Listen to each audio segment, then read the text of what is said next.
Hello guys, sokuchingamidza muchirongwa chenyu chama secret na confessions zita ndinoitwa Glory. They call me Auntie Glory. Mzora nasi tine nyaya as usual. Tisatapinda munyaya dzedu regai ningotaura ningoadressa chinhu chiri kundishungurudza. Muno mune light one riri pamusoro apa rinolighta face yangu. Robva raisa mumvuri pahuro, saka huro inenge ichiita kunge yakasviba, mupfu wese yachitsvuka. I'm not bleaching, zvese zvinoenderana. Kana in real life everything is perfect. Anditi musazoti vatete vaya vekubleacha. Regai titange nenyaya. Regai titange nenyaya yekutanga. Tete makasimba here chitupa vigai muvigisi sendiri mukadzi akaroorwa very young ndiine 18 years iko zvino ndava ne34. Kuroorwa kwandakaita ndakapinda mumhuri yandingati magudhu pretenders. Kana murume wangu aripo vanoita sekuti vanondifarira, asi kana murume wangu asipo vanobva vandiratidza matrue colors avo, kuratidza ruvengo chairo ruri pachena. Tete pandakaenda kuZimbabwe ndakararama upenyu hunorwadza. Ndakandambouya kuSouth Africa ndokubva ndadzokera kumusha ndaida kupedzisa zvimwe zvidzidzo zvangu. Ndasvika kuZimbabwe ndakagara navamwene, zvese zvaive zvakanaka, zvaisava perfect. Munongoziva relationship yavamwene nemuroora. Ndakadzokera kuZimbabwe ndakasvikobatsirwa mwana wangu ndikambogara Tete. Ndava kuda kudzokera kumurume wangu South Africa, vakaramba kuti ndidzokere. Vakati murume wangu achashanda achitumira mari, ini ndigare pamusha. Apa kudzoka kwandakaita vakabva vadzinga musikana webasa. Ndakambozama kutaura navamwene kuti ndidzokere, mashoko avo ndekuti over my dead body hazviite. Ndakazama kutaura naTezvara vakanditi hazviite zvakare. Murume akatombozama kutaura navo zvekare vakaramba kurambisisa. Tete ndakabva ndatiza pamusha apa. Ndakataimira vasipo ndokubva ndatiza ndikauya kuSouth Africa kwaiva neumwe wangu. Ndakasvika ndikatamirwa mushe nemurume, asi hatina kuzomboita rugare nemurume. Vaibva vaudza murume wangu kuti mwana wedu hauchatida, rudo rwako rwakaendepi. Vamwene naTezvara vaibhiliva kuti ndini ndakatora rudo rwemwana wavo. Ndakangoti hazvina basa. Asi Tete ndakanotisa kuti tikasafonerwa tinenge tisina dambudziko mumba, asi vakangofona chete hondo yototanga mumba. Mumba mava kugara mune bopoto zvekuti umwe aizorara kwake umwe airara kwake. Murume wangu aibva achinja kundipandukira Tete kuita sekuti ndini honzere yenyonga mumhuri. Saka Tete takabva tatanga kuavoida zvemafoni, asi vakangwana chance chete yekutaura otoziva kuti daka ratanga. And the sad thing about nyaya ndeyekuti murume wangu handiprotecte, handidefende. Chero pandinenge ndisina mhaka ndinenge ndichingopiwa mhosva. Tete ndava kutoshandoita sei sekuti murume wangu anenge achitondiita munhu ane mhosva, kuita senge ndini ndisinganzwisisi vanhu vekumba kwavo. Saka ndinopedzisira ndatarisa ndozvinyararira. Ndagara kuSouth Africa ndobva tazodzokera kuZimbabwe tichida kunochata. Kuchata takangochata zvedu, asi unoona kuti vanhu havana kufara nazvo. Murume akabvadzoka kuSouth Africa. After muchato Tete ndakabva ndarambidzwa kudzokera kuSouth Africa, vachiti better tiwedzere mabhuku than kuenda kuSouth Africa kunoita zvechimadhumbe. Ndikaona uri muono wakanaka, ndakamira kudzokera January wandaifanirwa kuenda, January, February, March. Ava kutopera ndikati ko vanhu chii chiri kuitika, beta ndidzokere kumurume wangu sezvo zvidzidzo zvacho zvisingapi. Tete pamunondo pamusasa. Izvo kwani aiva madelaying tactics, hoping kuti murume wangu anowana mumukadzi ende zvobva zvavharana. Ndavaudza kuti ndaive ndoenda kumurume wangu, vakanditi aiwa this time musatizako unooneka zvakanaka. Handina kutiza, ndakaonekwa zvakanaka, asi hazvina kuvafadza zvamuchose. Madays iwawo vamwene vangu havana kuzogara pamba. Vakangoti murume wangu achibva pamba vakabva vatobvawo vakatanga kugara kwavaTete nemukwasha, vachigara January to March. Saka ini ndakasara ndichigara navaTezvara vangu nemwana wehanzvadzi vamwene vangu. Baba vemwana uyu vainge vashaya, saka mai vemwana uyu vakauya vakati vaTete zvinhu zvandiomera sarai nemwana. Vakaenda kwemumvana wavo vakangosiya mwana uyu nekamwe kamwana kabamunini. Saka ndainge ndochengeta vana 4 ndichigara naTezvara vangu 2 neavo 2. Tava kutopinda muna April, in fact late March, ndipo pandakazosimuka. Apa vanhu vairatidza kuti vairemerwa sokuti chikafu chainge chisingatengwi. Grocery ranga ronotengwa kumba kwana Tete rodyirwa ikoko. Ndikaudza mai vangu vakandigira chikafu, ndaitukusa kuti uri kufumura nhamo yemumusha, uri kufukura apa Tete ndainge ndisingataudza nemaneighbors zvakanyanya. Ndaitoti pamwe ndivo shamwari yangu. zvainge zvakaoma hazvo. Ndaona kuti ndiri kuremera vanhu tete, ndakati beta ndiende kuSouth, sokuti vamwene vainge vabheja kuti havatsiki pamba pavo. Apa ndaigara navatezvara vachingoita zvinhu zvisinganzwisisiki. Semunhu anga asina mukadzi pamba, ndikaona kuti zvinhu zvinogona kuita wrong. Tete mwana uyu hanzvadzi vamwene ndiye andaityira, asi at the same time my marriage was crumbling. Yaitwa divide and conquer. Ndakafunga kuti vamwene zvavachona, ndikasumuka vachakurumidza kudzoka ukumba kwavo. Ndauya kuSouth Africa tete, vamwene havana kurumidza kudzokera pamba pavo. Vakaita ndofunga 3 months vasipo, apa mwana achigara nabankuru. Kuchikoro tete akaoneka kuti anga abatwa chibharo. Baba vakabva vatiziswa vakaiswa mumba mangu. Baba vaiswa mumba mangu, apa ndine vana vasikana tete. Vakauya, mwana wangu musikana ane 6 weeks, iko zvino ava netenesi. Zvinonzi baba vakangobuda vachita senge vari kuenda kutakshop, ndokunzvengeswa kwavokuroseswa border. Ipapo ndainge ndisingashandi, ndiri stay at home mom, ndichitotyira vana vangu, ndichivatarisa. Ende vana vangu handina kuvavanzira nyaya iyi. Ndakavaudza zvakaita tigare nasekuru vavo tezvara vangu, kwete kuti ndaida kuvanyadzisa, asi ndaida kuti vana vangu vagare vari alert. Ndakagara nababa makore akapindana, I think kuma 8 years ikoko, ende vachinetsa kwete mbichana. Ndikabata mamwe mameseji vamwene vachiudza murume wangu kuti netsai, kana manetsa motora zvinhu moenda kwabamunene, kuitira kuti kazvigonzi ndavadzinga kuti tirambane. Tete handizivi kuti vanhu vanozviitirei hazvo, asi zvakangooma. Murume wangu kana kurekta akatoita senge asina kuzviona. Nao baba vanofona kuti ndava disrespecta, asi vanogona kuti ndichigeza vanosvika vachivhura door vopinda. Ndikavabvunza kuti baba munozviitirei zvekuti munopinda ndichigeza okuchinja. Vanobva vabata foni vonyepa kuti ndavatuka. Kana ndikarara pasofa tete, baba tezvara vanouya vachidzamba pandiri. Ndomuka, munhu akandibata mazamu. Kuvabvunza kuti munozviitirei, kwavakufona kumba, ndazotukwa, havachatauri kuti vanga vandibata.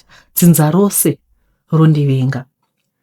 Ini tete handizivi kuti ndaifanira kubvuma maadvances avo here ondirambe, but zvese kutadza. Zvinoita here kudana navatezvara.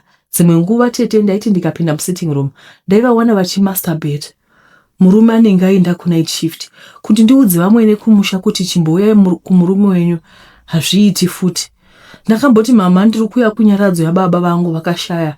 Uyai musare nevazukuru muchionana nababa. Vanoramba voti handiuyi kumba kwako usipo.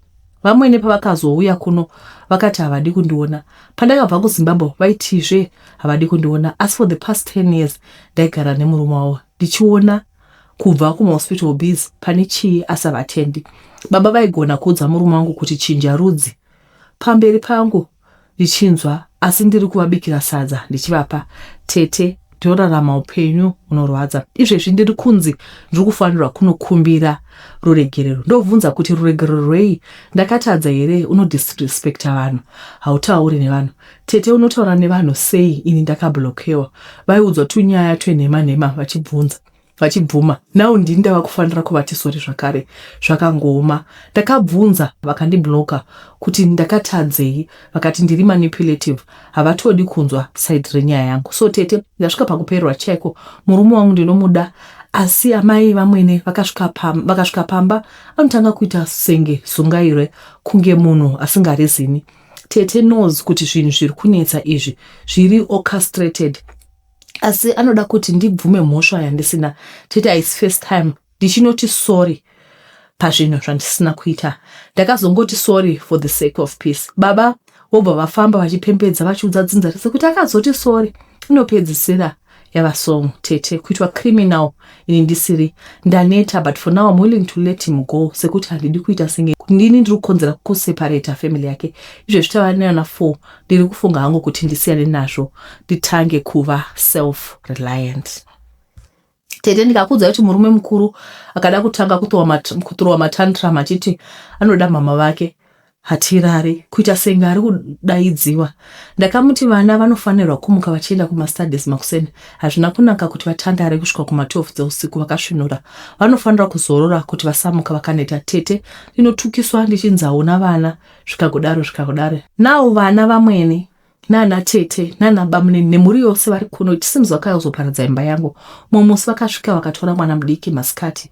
Ndakatoita zvekuzopopota kuti adzoke. Vava kuda kutora vamwe vana nechisimba manje tete. Ndinozviziva kuti hapana munhu anoda mwana wako asingadi iwe mai vacho. Ndiri kutadza here tete kuti vanoti pavanogara ndisasvika asi vana vangu vachida kuvatora.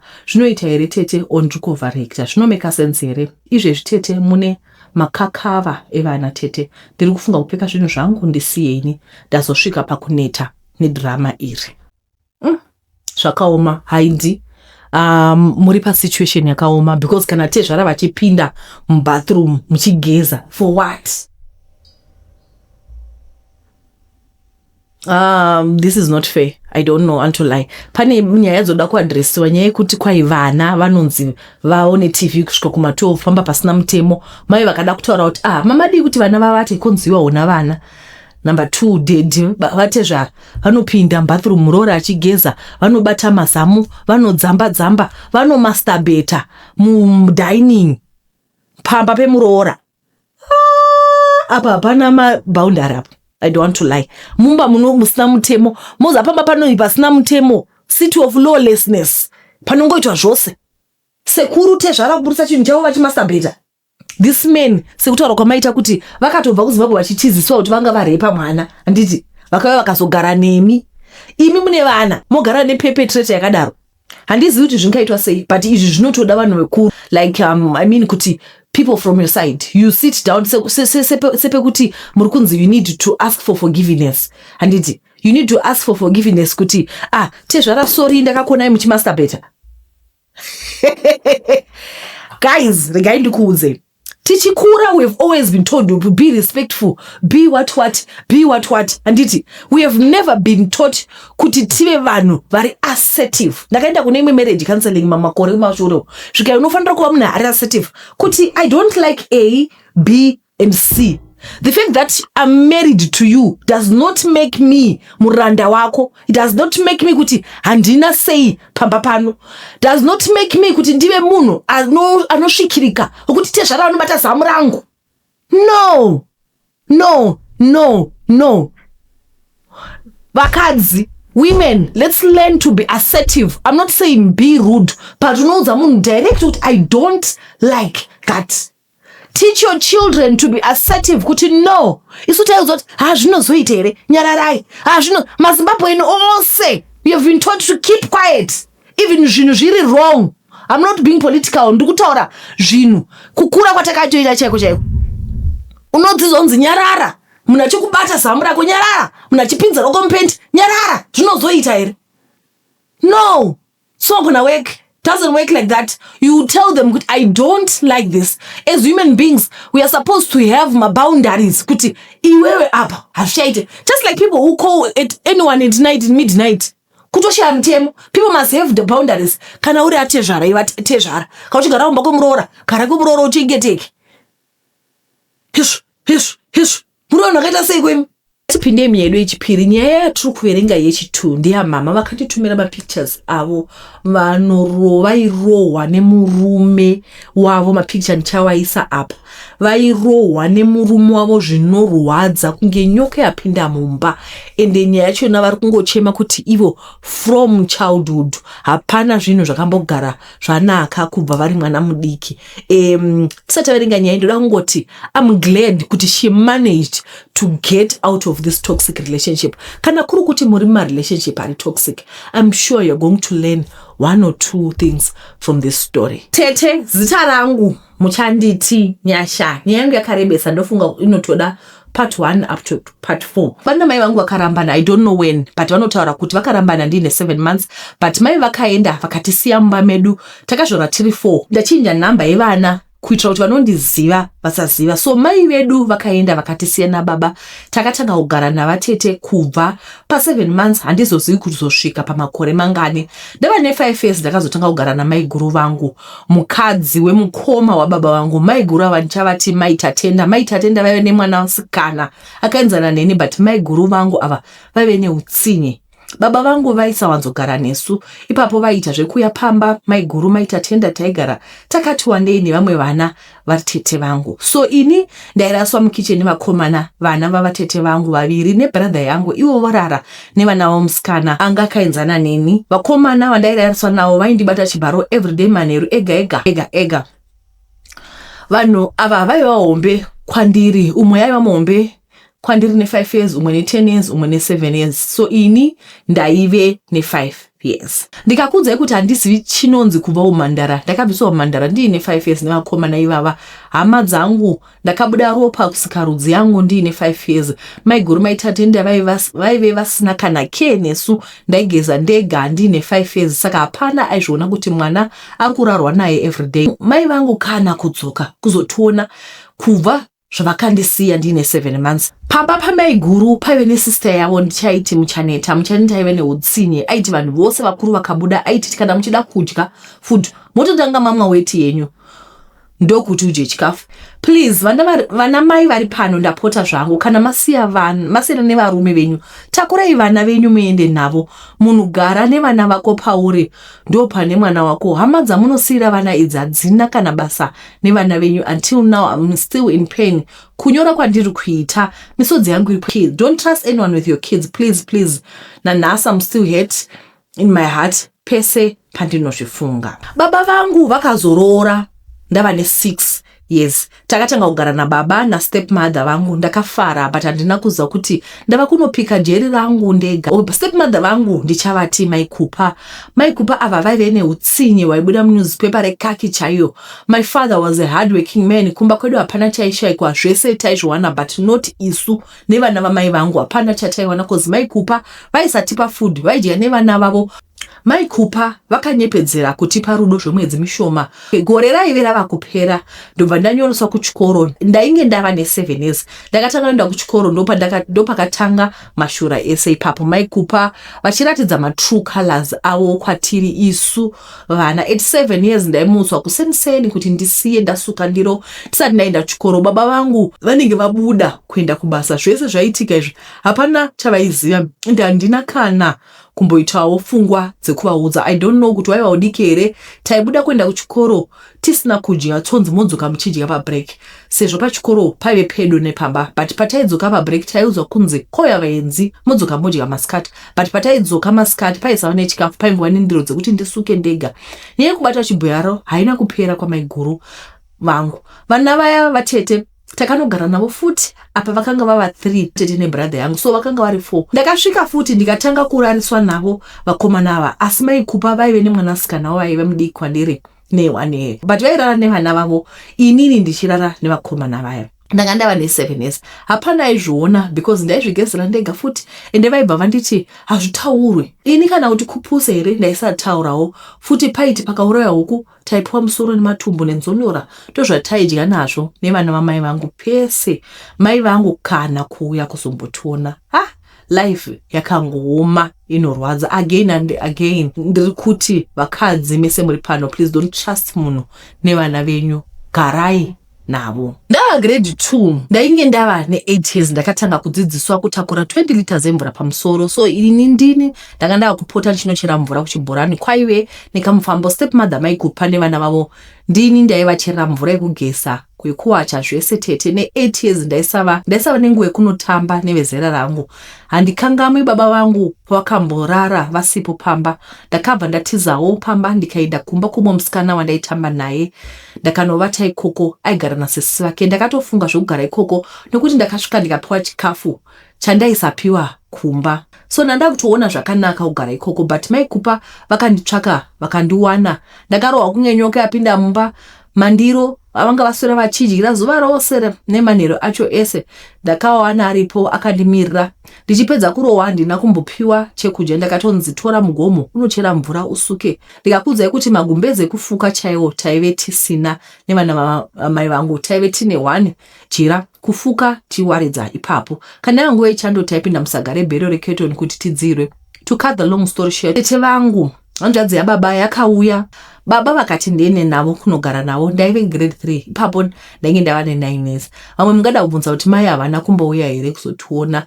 Mai vangu vakazoya ndava grade 2 but havana kuda kana kutitora. That was that. Havana kuzodzoka futi. Ndichavati mbuya Ruvimbo nekuti vainge vadova nevazukuru. Pandakazvinzwa kuti ndakuenda natete kumusha kwavo kwavakaroorwa, ndakafara zvisingaiti, but handina kuziva kuti zvanga zvakandimirira mberi kumusha kwavatete vangu kwandakanogara. Ndakaenda zvakanaka zvinenge kwaChiota kuya.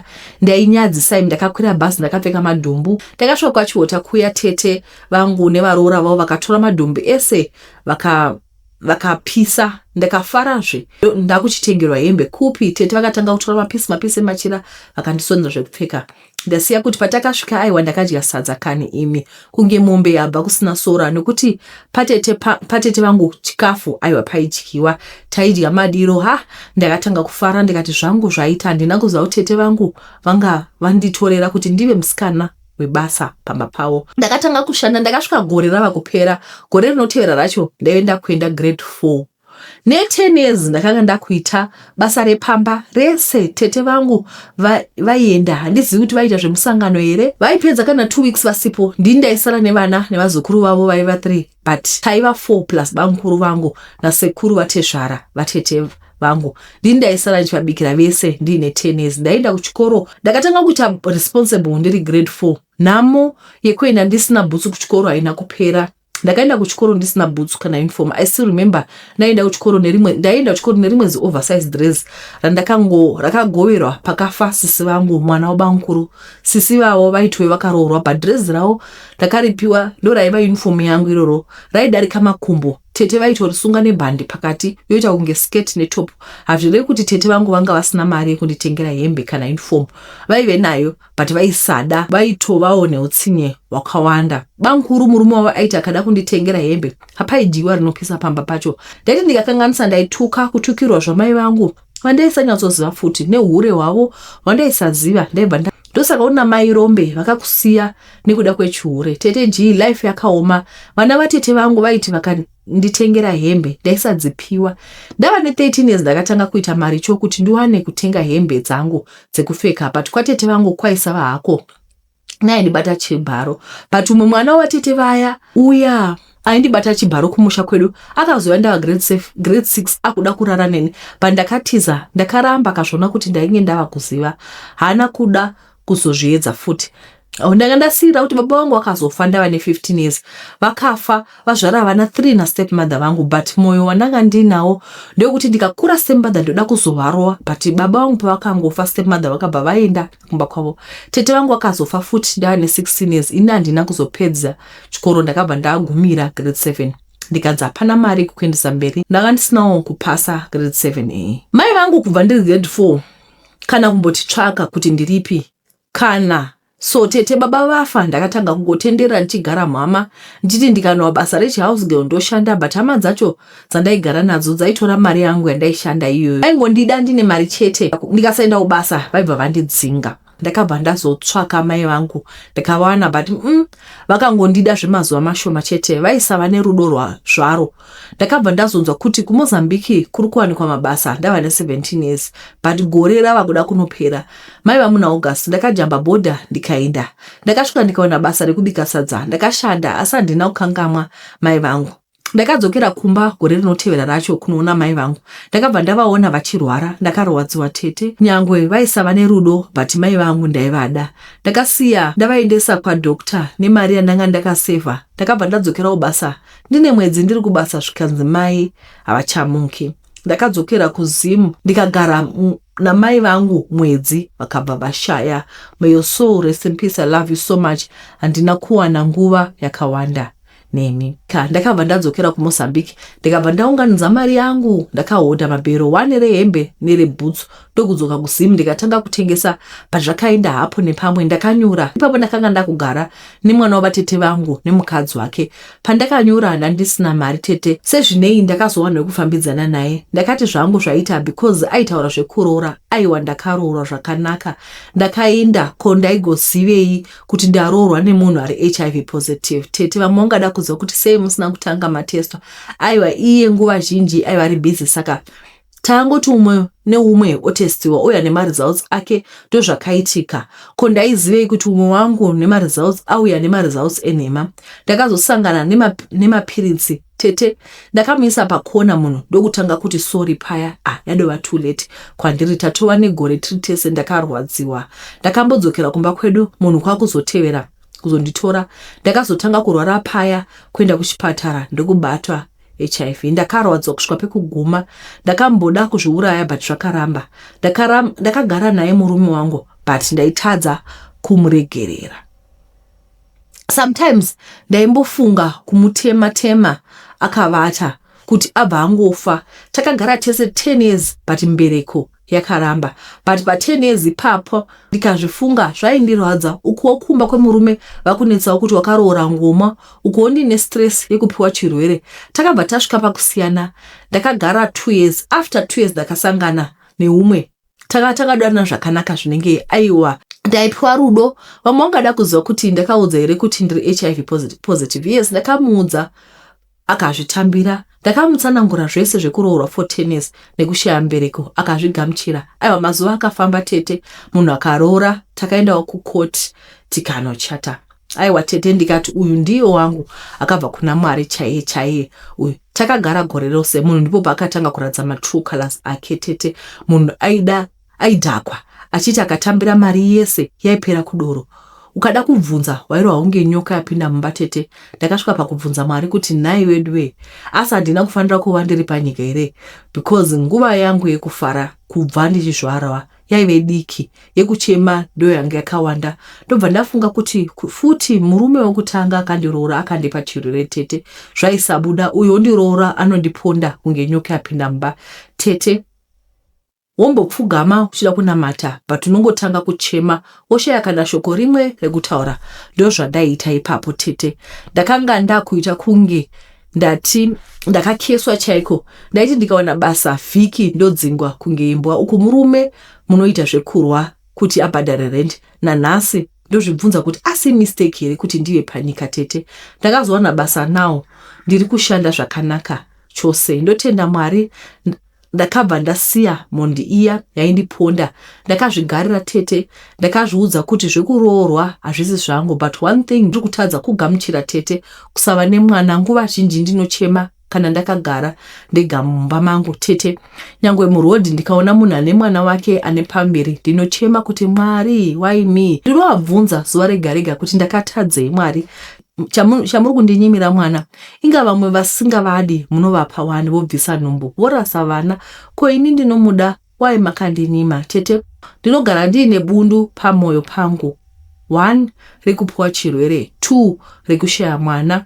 Kuve HIV positive kunondirwadza tete. Ndakambowana mukana wekuenda kuDubai but zvakakona nenyaya yekuti am HIV positive.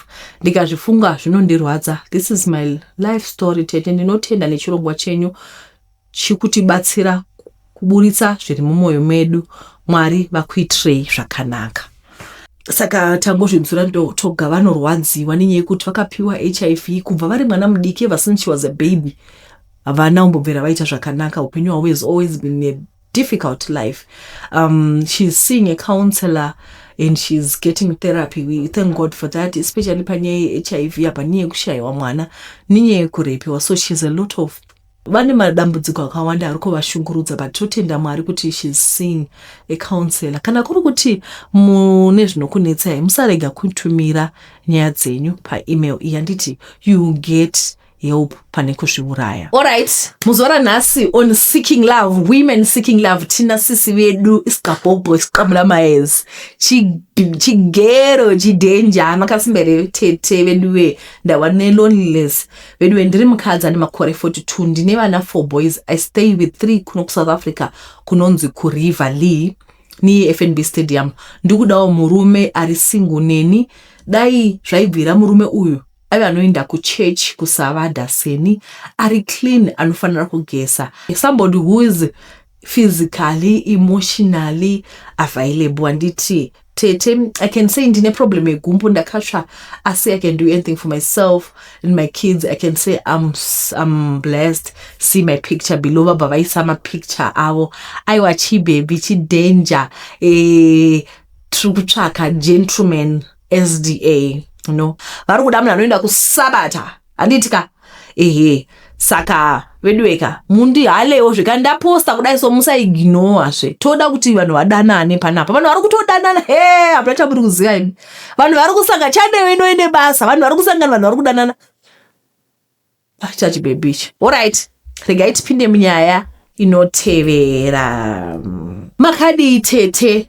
Ndine 28 years, so makore akapfuura ndakambozama kuitawo business rekutengesa mabhero. Ndichikura mai vangu vaida zvekutengesa, vaiendawo havo kubasa vari ticha. Asi tete munongozivawo kuti munyika yedu teaching haina mari yakawanda stereki, so mai vangu vaitoita supplement income yavaiwana through kutengesa. So ndakangokurawo mufamily yekuti waiziva kuti you work hard for your money. Mai vangu vaiva single mother, vakaseparata nababa vedu, so mama vaipota vachienda kumapurazi vachinotengesa. Taiva vamwe mbuya vedu vainge vaine purazi ravo, saka mama vaipota vachienda kupurazi kunotengesa. Saka ndakakura ndichiona mama vachiendesa staff yavo kupurazi, zvingava mablankets, mapoto, magroceries nezvimwe zvakangowanda. Ndakangoona zviri zvinhu zvakanaka because mama vakakwanisa kutendesa chikoro ini nehanzvadzi dzangu. Saka pandakapedza A level yangu ndakamirira maresults, ndakazofunga kutraya zvekutengesa. Ndakafunga kuti sezvo mai vangu vane ruoko rwakanaka rekutengesa, pamwe neniwo it will be the same. Nokudaro ndakafunga kunohodha bhero. Ndobva ndasimuka kuenda kwaMutare. Mai vangu vane shamwari yavo yaenda kuMozambique, so ndakaenda neshamwari yamama kuMozambique through Mutare kunohodha bhero rangu ndokudzoka.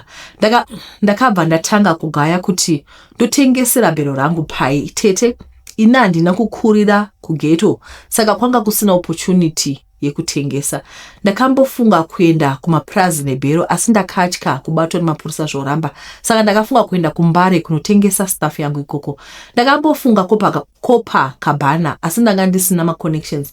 Ndaenda kuMbare kuya, ndikabva ndasangana nemumwe mukomana aimbotengesa huku dzamama. Akabva ndipa space yekutengesera staff yangu. First day ndakasvika ndavhura bhero, aiwa ndaiva mwana asina chaanoziva apa, ndainyara kuonekwa nemaclassmates angu. First day ndakatengesa about $30, second day $20, third day $5. Ndobva ndafunga kuti regai ndidhingure maprice, asi hapana chaifamba. Ndakangogara. Saka pasaidi pangu panga pane murume aitengesa madress echikadzi. Takangosvikirana I think around the same time. Iye aingotendera anga asina permanent place because nzvimbo inombosvika pakudhakwa. Nemurume aitengesa madress takatosvika pakuti shamwari chitotaura nyaya achindiudza zvelife yake. Umwe musi uri musi weMonday ndakabva ndaenda kubasa ndokumuona zvinhu zviri kutengeswa neshamwari yangu, inyama, yoga, krimu, zvaive zvakanaka. Ndakabva ndamafarira. Apa aindiudza kuti ndiyo stock yanga anayo last week, asi ndaiona senge yachinja. Ndakabva ndatanga kubata madress ndichiona, asi aindirambidza kubata madress ake. Ndaishaya kuti sei aindirambidza. The more aindirambidza kubata, the more nharo dzandaita. Ndakabva ndatotanga kusarudza shamwari yangu uya akangotaura inzwi rekuti finish. Ndakabva ndamubvunza kuti chii chainetsa. Apa ndaiona sekuti ndaimusapota. Shamwari yangu yakabva yati ndanga ndisingadi hangu kuti ndikuudze. Apa madress andaisharaya tete aiva akatota paindirambidza kubata. Ina handina kumbozvinotisa, ndakafukasa nekunaka kumadress. Shamwari yangu akabva andiudza kuti mvura yanga yaza padress yaiva mvura yainge atotenga. Ndakatoshamusa kuti mvura yanga atenga yaive kumwa here or what. Akanditi yaive mvura yezvituna, mvura inogezwa nezvituna. That's why stock yake yaifamba zviri abnormal tete. Ndofunga pabhero rese akasara nehembe 5 chaidzo. Akanditi kana ndaizoda link aizondipa. Tete ndakarwa neconfusion, ndikata feeling yekutya kuti ndibate mvura yezvituna. Ipapo aitenga kuna mamwe madzimai kuchitungwisa. Ndakaramba kupinzwa mudhiu remvura rezvituna, ndikazama kupusha bhero ndichitengesa, asi bhero riya rakazoramba. Ndakadzokera naro kumba ndobva razoendeswa namai vangu kumapurazi. Time yakafamba tete, ndobva ndaenda kuuniversity ndikatograduata. Ndakapozama kutsvaka basa, asi harina kubatika. Ndakabva ndataurirana namai vangu vakati ndimbozama zvekutengesa. Ndakazoda kutraya, asi last time pandaimbenge ndazama zvebhero zvainge zvaramba. Mama vakabva vati zvinhu zvochinja, imbozama kana zvaramba zvinenge zvaramba. Or this time ndakanotsvaka space yangu muCopacabana, ndikatsvaka mukomana anodaidzira. Ndakabva ndati rega nditange nemadrezi andakaona murume uya achitamari nawo. First day ndakatengesa $70, ndikafarawo. Second day ndakatengesa asi zvanga zvisiri profitable. Ndakatsvaka mukomana anonditengesera kuti ndimbowana time yekutenderera ndichiona kuti vamwe vari kuzvifambisa sei. Ndapinda mukati muya ndichitenderera, ndakasangana nevamwe mother vaiva giant vandichati Gonyeti. Gonyeti airadza kuti anodya chiguta. Gonyeti akabva abvunza kuti ndaitsvake mabhero muno munhu akangoita salad. Ndakabva ndaudza kuti mari haina musalad, plus it was not my first time kutengesa bhero. Ndakaita about a month ndichitenderera ndichibvunza masosi. Vamwe vaitomboita group buying, sometimes ombobatwa mabhero vanhu vochema sokuti kune vanenge vatenga 5 vamwe 10 mumabhero umu. Ndaingowirirana nemamadha. Umwe mukadzi akabva atanga kubvunza kuti zvaifamba sei. Ndaimboshandirwa here sokuti zvekutengesa izvi zvoda kumbowedzerwa. Vakabva vandiudza kuti vainge vatori nedzimba 2 dzavainge vatenga through mabhero, plus vaita maraundi ekukandirana mari. Vakanditi vaikandira 5,000 every week. Tete ndakaseka 5,000 pavhiki. Vanhu vari kuita mari ndapota. Because mabhero taita senge like a family. Mari yacho yakandiremera ndikati hapana rimwe riri nani here. Vakanditi raiva nani raita $1,000 per week. Kozoti ima 500 asi ane vanhu vashoma. Ndobva ndaona kuti njuga dzarema dzana Gonyeti nemamadha ake. Ndikabva kuside koko ndikaenda kune rimwe side muCopacabana imomo. Ndikatanga kuwirirana nevamwe vasikana. Ava vanga vasiri vechikuru. Tainge takatoda kuenzana. Takabva tatanga kutaura navo paya. Pakabva papinda futi nyaya yekushandirwa. Vachiti kutengesa hakungodi kuzorora, itoriwo hustle pachezvayo. Tete ndakaona kuti nyaya yangu yakonekta nemurume wekumbare wemvura yechituna. Ndakabvunza vasikana kuti vaimboshandirwa kupi, sokuti ndaida kunoshandirwa kuti business rangu rifai. Ndakabvunza kuti saka madzimai aivashandira aiva kupi. Kudaro here tete vasikana vakapwatika nekuseka. Vakanditi vainda kunopisa chaiko, kunoindwa even nemagovernment officials. Vakanditi mafambiro aita stock yavo ndiko kwavaenda. Iniwo bhero rangu raisafamba, ndaigona kupedza whole day pasina chatengwa. Apa uchibhadhara $5 per day. Tete zvainge zvakaongooma hazvo. Apa unenge wakaisa mari mbero, wakaita investment, apa zvinhu zviri kustika. Ndakatanga kugaya kuti ndoita sei. Madha Gonyeti nema 5,000 per week. Kozotiwo vasikana ava vane mazimota mahombe. Vasikana ava vaingova fence. Apa indaingova plain Jane asina chaanombosiva. Chero zvemanicure ndaisaziva. Kuti kune kumwe kwavainge vakuenda kwekuti unotaura vanhu waunoda kudana naye. Chero matop officials. Ukati ndinoda kusangana ningi, unobva wasangana naye musi wacho. Vasikana ava vaitobrega kuti kune mushonga inoshanda zvekuti ukada Chris Brown unofungaidzirwa mushonga wototanga kudana naye, whoever your heart desires. Vasikana ava vakabva vandi offer space mushop imwe yavanga vanayo mutown, because zvemabhero hauwani cool dudes. Ndaifanirwa kuita something chiri classy. Tete ndowanze kuti pakati pamadha Gonyeti nevasikana vekubata mushonga apa paive nekusawirirana nekusanzwanana. Madha Gonyeti vakabva vatanga kundiudza kuti ndisawirirane nevasikana ava vaibata mushonga. Vasikana ava vaindida kusaidi kwavo, Madha Gonyeti vaindidawo kusaidi kwavo. So tete ndakazoenda kuchechi kwandaita maprayers. Pastor vangu vekuchechi vakati vanhu vandaiwirirana navo kumabhero vaida kundibatisa mushonga. Ndaifanira kungwarira nekuti vose vaida kundibatisa mushonga. Vakatonditi ndichinje line of business. Pastor vangu was and still is a good man. Kuma prayers uko ndiko kwazvakaoneka kuti ndaida kupinzwa musatanism chaiyo, nekuti pakati pavo panga pasina munhu akachena. Madha Gonyeti vaizama kundidonzera kusaidi kwavo kuti vandishandise for your own purposes. Same nemaslay queen vaida kundidonzera kusaidi kwavo for the same purpose yekuda kundishandisa. Pastor vakati kana iri nyaya yemari vaigona kundibatsira. Tete, that's how I ended up ndisingachaiti zvemabhero. Asi ndinoda kungotenda Mwari because I dodged a bullet. Sekuti nevasikana ava tenge tatoronga kuti in 2 weeks voenda nekusosi kwavo. Kutizira kuchechi ndiko kwakandiponesa. Ningadai ndakapindana nezvimwe. Tete, imagine 5,000 a week in this economy. Handisi kuti munhu wese anoita zvibhero akaromba, kwete. Asi ndakapotsa ndawira mukanwa megarwe. Tazvinzwira tega kuti mukushanda umu pamune muchishanda. Imagine everyone is telling you kuti unofanira kuwawa kana matiro, unofanira handihamba kudza ndaishanda ndakambanotengesa bhutsu Botswana murengi. Panawe madzimai nemurume wavo indani ndaitengesa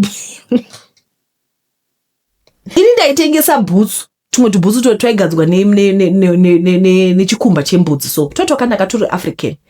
Ivo vaitengesawo bhutsu dzakadaro dzasinotombonaka, asi vaitengesa 10, 15, 20 pairs per day. Inda ndine 5 pairs ndakabva nadzo Bulawayo, hapana kana 1 yakatengwa. Ndakazongodzisiya ndikatanga kuita mabizi job ndakutsvaira mudzimba. Chokwadi ndokuudzai pane vanhu vanenge vane zvimwe zvinhu zvavanazvo super power, like it's, you don't understand kuti why is it that sure guys, handisi munhu ari superstitious kaut kudi. Ndiri kukuudzai kuti ndaiti ndikasvika ndichitengesa munhu osaiti hakina chelete yotarisa pasaiti, ndikatomupita ndikanoti plan yekutengesa mudzimba haisi kushanda, but ndatoita kutopinda mubhazi, manje ndakutopinda mubhazi tubela kerekesa uchitengesa bhutsu vanototasa pasaidi, asi ukapinda naye mubhazi iye zvake zvinotengwa. Kushamisika kuti chii chaanacho, anenge ane mushonga welake zveshuwa, vanhu vanobata mishonga padzapa zvakaoma. Alright, ndichingokukurudzirai kuti kana kuri kuti munogara out of the African continent, kumba kune vabereki makasiya maparents, makasiya vana mama, vana daddy, vanhu who are your responsibility. Today I was actually thinking kuti didn't my parents, they're not even on my playlist. Should anything happen, ndini msikana mombe, vana chitoza kuna sisi giloko. Handiti, ndacho zvifunga nasima kusani kuti veduwe, maparents angu hatoripo papolisi nechiti vanoonekwa vasikana umbofa. Saka ndiri kutiwo kwamuri vari kudiaspora, mafirstborn, vasikana vahombe, especially vasikana. Kana uri musikana firstborn, kana uri musikana usiri firstborn asi uri kudiaspora chete, musati handina kukunzai. If anything happens to the parents back home, your parents are your responsibility. Should anything happen to them, tinechitoda mari kubva kwamuri. Saka ndiri kuti joinai diaspora insurance. It's a cash plan, you get cash in case anything happens. Munokwanisa kuwanawo mari matiketi kubva kudiaspora mouya mozoviga maparents, kana mune nyaradzo kana kuti kings and queens ichavaviga, but imi munodawo mari yekuti mugone kufinansa zvimwe zvinhu zvinenge zvichidwa kumba. Kana matodzoka kumba kudai totokubatira ipapo, roof inenge ichidona, ende zvinotorwadza utoona mvura ichipinda mumba menyu vasikana, ugofunga kuti nini ku Canada, I live in this very beautiful house. Look at my parents' house. Yakatsemuka. Mai vako vasara voga voti vafigwa nemurume voti kugara mumba inovhinza. Kodoi aiva vasikana same sort. Saka tiri kuti diaspora inokupai mari. Handiti, you get money. Musarega kuklika in the link below. Hey. Guys, tinokutendai nekuona episode ino kwamaita. Ingadai mwari yakukomborai, mwari yakuitira zvakanaka. Kuvanhu vose vakaorder got me kubva neFriday up to today. Nasi ndichanoibatisa, I promise. Monday ndaifanira kunoibatisa, but ndakaita kamwe kanenge kapanic attack, so ndikaita kunge ndichafa ndiri murodi ndachibata steering ndisachagoni kana kufema. Asi nasi ndichaenda ndonokubatisira. I'm so sorry for the delay, but got me kuichiripo. Musarega kuplace ama orders. Ndoza kuti next week is month end. Saka ma order anenge ari high. Anditi musarega kusanwisa mari dzenyu ode magot milk enyu. Kune vaya vari kuzora got milk vanenge vane mapundu nemaproblems. Kana muchiona kuti problem yanyu yapera, muchirega kakushandisa, ndopa munozotsvuka manje. Musazotsvuka kudarika apa. Ngo apply maproblem areas as soon as problem yapera. Mozotsvuka ungeni so ukwaita yellow kwaita Shomba zvapedza class. Zvakaoma. Anyway, tinokutendai nekuona kwamaita guys. Muve nezuva rakanaka, mwari akuitire zvakanaka. Bye bye.